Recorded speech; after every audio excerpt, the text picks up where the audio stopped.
Hello and welcome to PoE for Dummies Bestiary or Einhar Edition. Einhar is a Beastmaster that you will encounter once you start your campaign and you get to Act 2 Town Forest Encampment. In there, on the left side of the actual town, before you enter the riverways, there will be an NPC, which is this one here, that will have an exclamation mark that will tell you there are some beasts in the wilds that need capturing. From that map onwards, you will randomly encounter Einhar throughout the campaign and then throughout the mapping content once you finish the campaign. Einhar is a beastmaster and his mission is to capture beasts. Now, how do we capture beasts? Once we enter a map, you will see a red and yellow icon on the minimap. Those are bestiary beasts. Those are bestiary icons that you will find. Now, once you start damaging them, they will show like the modifiers that they have, these aspect of the Helion and things. There are different modifiers that do different things. I will of course link them down in the description below.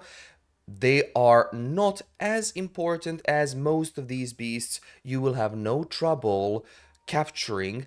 However, for some you might have troubles because they stack with all the map modifiers and all the other rare modifiers. So they are rare monsters with different modifiers that you will capture. They also have a net icon on their name in the top right part, and once they reach sub 10% HP, they cannot be killed, they can still move, but Einhar will spawn. He will say his line hunt or be hunted exile, and then he will, at certain point in time, once they reach low HP, he will throw a net, they will start wiggling about, and once they do, they will get captured, and Einhar will say one of his cheesy lines, and that's basically it. This happens throughout the map. There's, as an example, in the map that I did here, there are 6 total beasts, where you can also have red beasts. Now, what is the difference between yellow beasts and red beasts? Yellow beasts are rare monsters with some modifiers.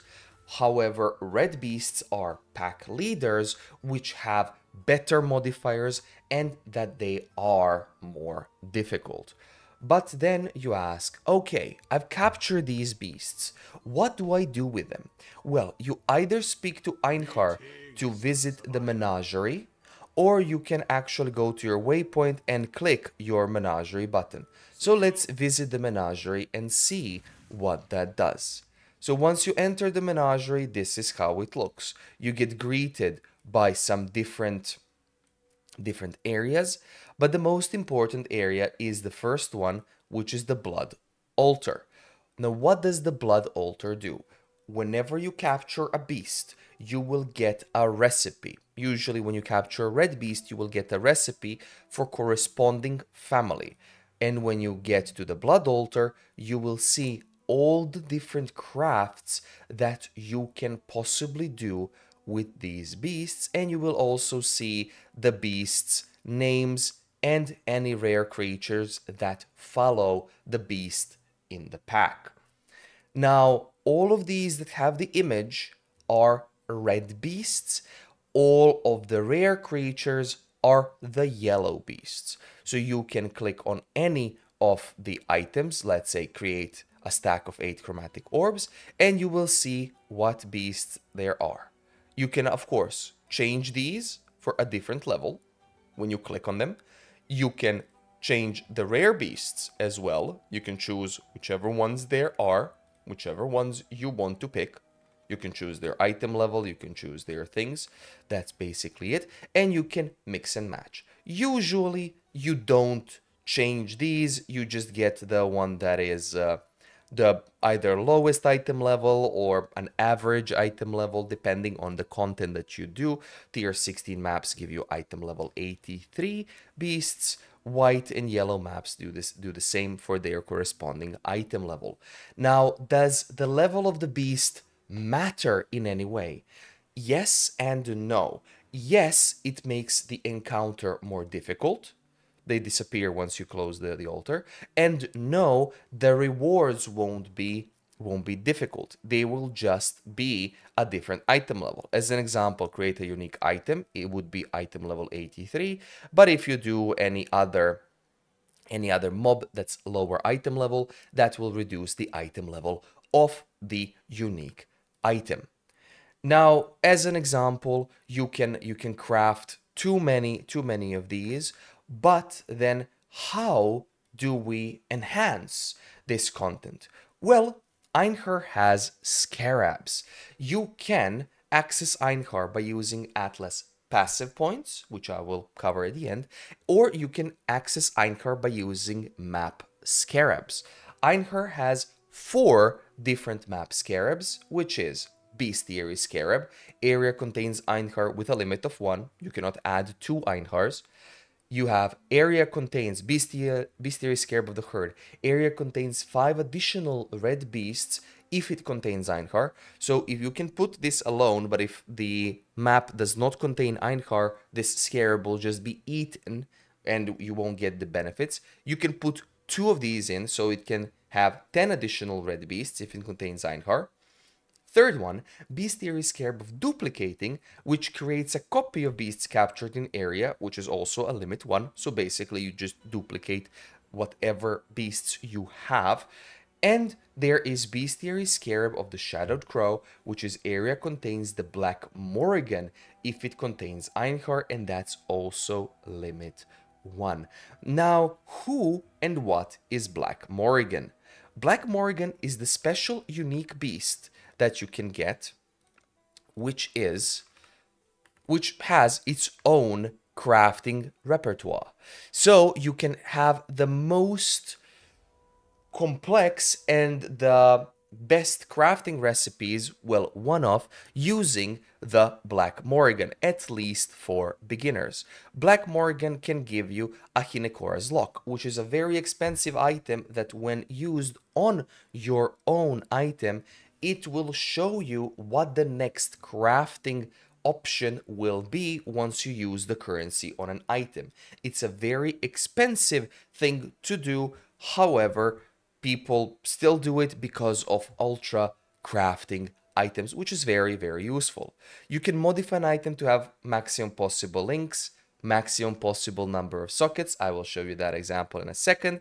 You can split an item into 3 items, and it also on mouse over tells you how it doesn't work. So it takes mods of each item, splits them, and then it gives them a tag split, so the item cannot be split again.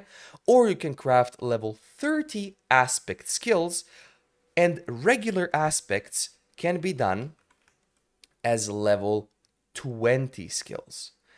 Now, before we go into Black Morrigan, there are different areas from which you can get your beasts. These areas were also on an atlas, and you can find the information on the wiki as well, where in which maps you can farm to get specific beasts. And we have here the wilds, the sands, the caverns, the deep.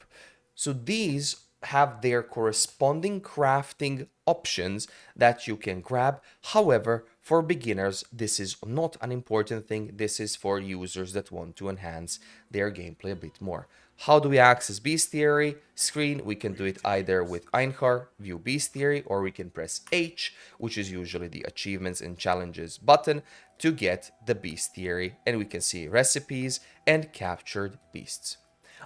The menagerie has a limit of 70 or 80 or something odd beasts, maybe a little bit more. As a beginner player, you will never reach that cap unless you're actively doing Einhar every map, but then you can come over to the Bestiary altar and craft something. If you don't want to craft something, however, and you want to get something like this, you can go to Einhar, purchase items, Bestiary Orb, It costs 1 Chaos Orb. Unfortunately, you have to have it in your stash that you have like inventory, and you buy 1 Bestiary Orb. Now, once you get the Bestiary Orb, that stores a beast in an item. So you want to store, let's say, Fear Howl, you right-click on it, you left-click on the beast, and it will give you a Ferric Lynx Alpha, that is Fear Howl, and it will tell you the monster modifiers that it has. If you want to use a monster that's captured like this, you can buy it off the trade website and you can right click it and it will say the beast has been successfully added to the bestiary, and it will be somewhere there. How do you check if you have the beast? If it's colored here on the recipe that you want, let's say you want to do link, maximum possible links, you get Krakic Sandspitter, it's there, great.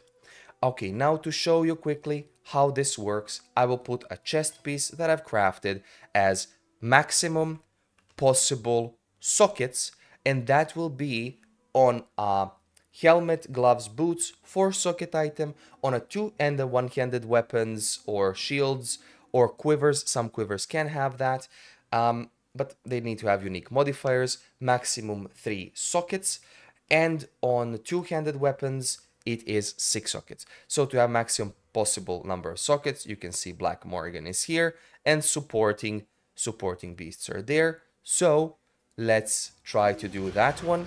You kill them and then the ritual is complete. Blood altar, there we go. And now if we want to do maximum possible links, oh no, I don't have Black Morrigan anymore. We can get the Black Morrigan by applying the Scarabs. Usually, if you don't have the 5th map device slot, you would use Bestiary Scarab, Shadowed Crow Scarab, and duplicating, so you can get 2 Black Morrigans from your map. And then you can do that. Now, how do we enhance Einhar further? We can go into passive skill points. Now I will go into Path of Pathing because that's the website. I will also link it down in the description below, don't worry. That is the website that basically can help you with just 1 click to see what all the modifiers are. When you mouse over Bestiary, you click it and it will select all the points that it has. Now, for small passive points, usually they are your maps have 10% chance to contain Einhar. So you can have up to 100% chance for every map to contain Einhar, which means you do not have to use the regular Bestiary Scarab on it if you want to farm Einhar. So 10, 10, and 20 on the notable. On the second wheel, we have chance to contain Einhar, like 8%. Your maps that contain capturable beasts contain 1 additional yellow, so this gives 2 additional yellow. And we have big game. Yellow beasts in your maps have 15% chance to be replaced with red beasts. This means that if you have 6 beasts in a map, 1 is red, you have 15% chance to have all 6 beasts be red beasts. Now for this one, Mighty Hunter. Einhar has 100% increased cooldown recovery rate in your maps. Basically, that means he gives you more buffs and he attacks more often. Einhar deals 1000% more damage to unique monsters in your maps. This is all unique monsters, whether they come from Einhar's bestiary mechanic or not. Einhar remains in your maps after his mission is complete. Usually, when he finishes his mission, he says that was a worthy hunt, Exile. Einhar will go to the menagerie and he goes away. This one makes him stay. Next one, we have chance to contain Einhar again and Deadly Prey. Red beasts in your maps have 50% chance to break free. Beasts which break free in your maps gain Bestial Rage, and defeating beasts grants Hunter's Cunning per Bestial Rage on the defeated beast. Now, when you capture a beast, it will throw the bolas and the beast will shake and then be captured. This has 50% chance for a beast to not get captured, to break free. Once the beast breaks free, it gains all of its life back and becomes more difficult to kill, but it gives you beneficial modifiers. Hunter's Cunning grants less damage taken from beasts, increased damage against beasts, and increased quantity and rarity of items found from the slain beasts. Because these beasts count as rare and or unique mobs, they will get benefit from, as an example, scarabs. They will drop more scarabs and things. You can use this for that benefit. However, I would not recommend using Deadly Prey for beginners because you can have, it's a 50-50 coin flip. You can have it in a map like 10 times the same beast, which was very difficult to kill the first few times, even become an absolute monster to kill. So I wouldn't recommend grabbing this one, but I would recommend grabbing these two nodes. The next one is the family of beasts. We have your maps that contain capturable beasts have 5% chance to contain an additional red beast. And that basically gives you an additional 30% chance to get an additional red beast. And all of these are from the families. Hunt for Feral. Red beasts have 100% increased chance to be from the wilds, from the deep, from the caverns, and from the sands. And natural selection, beasts in your maps are more likely to be less common varieties. For this one, if you don't want to go into specific beast farming routes, you can do it like this. I would recommend doing just natural selection and grabbing all six of these points just so you can have an extra red beast. This will just give you a less common variety, which means you can get a more valuable beast, especially if you want to sell it. And now, for the last one, we have chance to contain Einhar. Red beasts in your maps have 8% total chance to appear in pairs. Left side is chance to contain Einhar. And the big point here is Two-Hearted Hunt. Red beasts captured in your maps have 50% chance to gain a modifier that provides a chance to not be consumed when sacrificed at the blood altar. Red beasts in your maps have an additional bestiary modifier. This one basically gives you a double craft for free when you capture beasts. It's a very good and useful modifier, so you can at maximum have 2, 3, 4 times the same beast for a craft. Very useful, very good, but not that many people go into this one unless you are farming for Einhar specifically. And now we have one last thing to cover, and those are bosses. There are bosses that you can grab from Einhar, and those bosses craft an aspect of your choosing, an aspect of their type. So we have Pharric Tiger, Sakawine Rex, Phenomal Hybrid, and Krakik Spider. Those give you aspect of the cat, avian, spider, and crab skill. I will just describe one. Aspect of the spider skill is basically like an aura that you activate. It is not counted as an aura, but it is reservation, and it has a radius around you that shoots spider webs on enemies, and those spider webs make enemies move slower. They have their action speed slowed, which means their attack speed is slower as well, and cast speed, and they get increased damage, which means you deal more damage.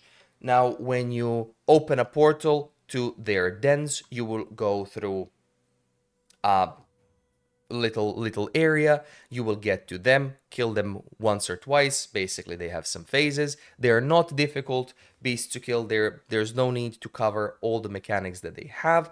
Just pay attention. You have 6 portals to do so, and I will just open one just so you can see. You get this, and now that will open the portal to Feral's den.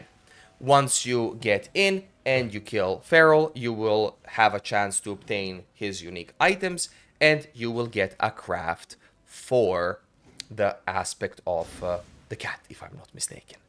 Now, that will cover everything for dummies related for Einhar and the changes that it has been through.